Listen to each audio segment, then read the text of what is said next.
Go on, take it. It's all right now. Heat up. A wide shot of a Wyoming frontier town in October 1873, gray clouds hanging low over wooden buildings. A raised auction platform stands in the town square, a cruel wooden stage where human lives are being sold. Two barefoot sisters stand together on the rough planks, one barely a teenager, the other a small child clutching a doll. The crowd below is sparse, indifferent, their faces hard and unfeeling. Cold wind whips dust across the square. Close-up of the older sister, Sarah, 13 years old, with dirt-smudged cheeks and hollow eyes that have seen too much. Her arm is wrapped protectively around her younger sister, her knuckles white with the effort of holding them both together. Her lips are pressed into a thin line, refusing to cry, refusing to give the watching men the satisfaction of her tears. Behind her, a cruel-faced man counts coins in the shadows. Close-up of the younger sister, Eliza, just 7 years old, with tangled hair and wide blue eyes, filled with confusion and terror. She presses a ragged cloth doll against her chest, the doll's button eye hanging loose by a thread. Her small bare feet curl against the cold wood, her toes red from the October chill. She does not understand why Uncle Jacob brought them here, only that Mama is gone, and nothing is safe anymore. The auctioneer, calling out in a bored voice, his hand gesturing toward the sisters as if presenting livestock. The crowd murmurs, but no one raises a hand to girls or a burden, not an investment. The older sister squeezes her eyes shut, pulling Eliza closer, her body shielding the child from the stairs. The uncle leans against a post, counting his coins, impatient for this to be over. A lone figure pushing through the back of the crowd, a cowboy in a worn duster and faded hat, his face weathered but his eyes sharp. He stops when he sees the platform, his hands going still at his sides, his jaw tightening.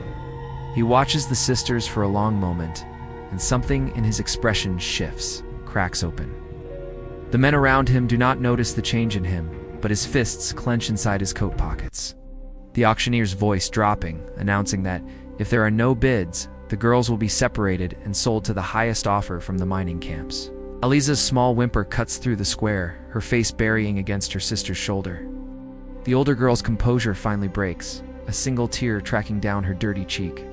The crowd grows quiet, uncomfortable with the weight of what they are witnessing. A leather pouch hitting the wooden platform with a heavy thud that echoes across the square. All heads turn toward the cowboy who has stepped forward, his face pale but his gaze steady.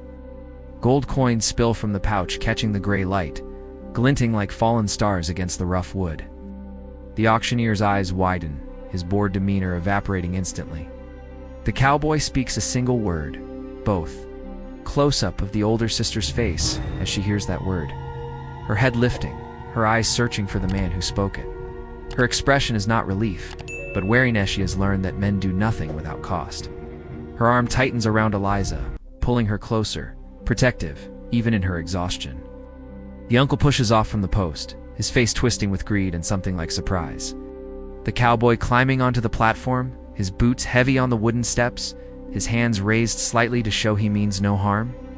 He kneels down to the girl's level, removing his hat, revealing a face that is kind but haunted, eyes that have known loss. He speaks to Sarah first, his voice low and steady, asking her name, asking Eliza's name, asking nothing else. Sarah stares at him, her defenses warring with something fragile inside her. The uncle stepping forward, reaching for Sarah's arm, demanding the cowboy pay him directly. In an instant, the cowboy is on his feet, his body between the uncle and the girls, his hand closing around the uncle's wrist.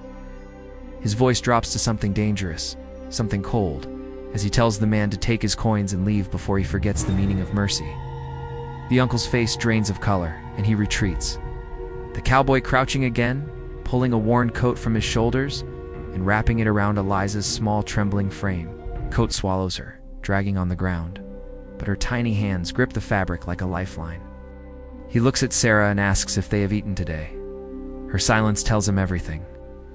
He reaches into his saddlebag and pulls out bread, tearing it in half with rough, gentle hands. A wide shot of the three of them walking away from the town, the cowboy leading a horse with the two sisters walking beside him. Sarah holds Eliza's hand, and Eliza holds the cowboy's coat closed with her other hand, the doll tucked beneath her arm. The town shrinks behind them, the gray clouds beginning to break, shafts of pale sunlight touching the prairie. The cowboy says nothing, just walks beside them, matching their pace. Inside a small line shack that night, a single room with a fireplace and a bed stuffed with hay. The cowboy builds a fire, while Sarah sits with Eliza in the corner, watching him with wary eyes. He fills a pot with water, adds dried meat and whatever vegetables he has, and sets it to boil without a word. When he offers them the first bowls, he takes none for himself until he sees they have eaten. Close-up of Eliza falling asleep against her sister's shoulder, the doll pressed between them, her face finally peaceful. Sarah watches the cowboy as he sits across the fire, his back against the wall, his hat in his hands. She asks him why he bought them, her voice small but direct. He is quiet for a long moment, and then he tells her about a sister he lost years ago, about a fever, about a grave under a cottonwood tree. The cowboy telling Sarah that he cannot bring his sister back, but he can make sure no one takes hers. His voice cracks on the words, and he looks away into the fire, his jaw tight. Sarah watches him for a long time, and slowly, for the first time since the auction, her shoulders drop, just a fraction. She whispers that Eliza likes honey on her bread if they ever have honey. He smiles, a small broken thing, and nods.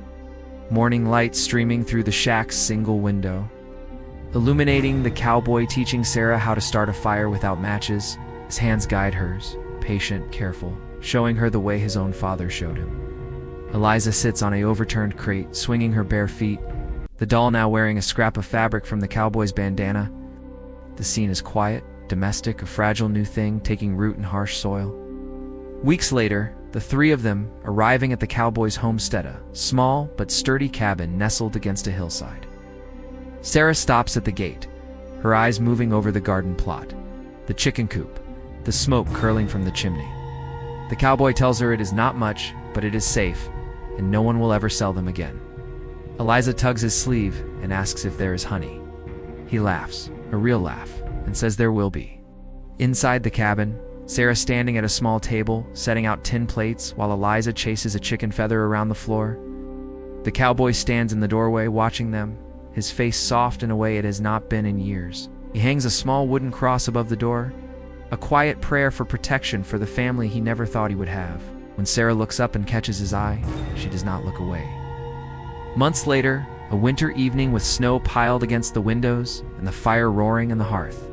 Sarah is reading from a worn Bible by candlelight, her voice halting but determined, while Eliza braids a piece of yarn for the doll.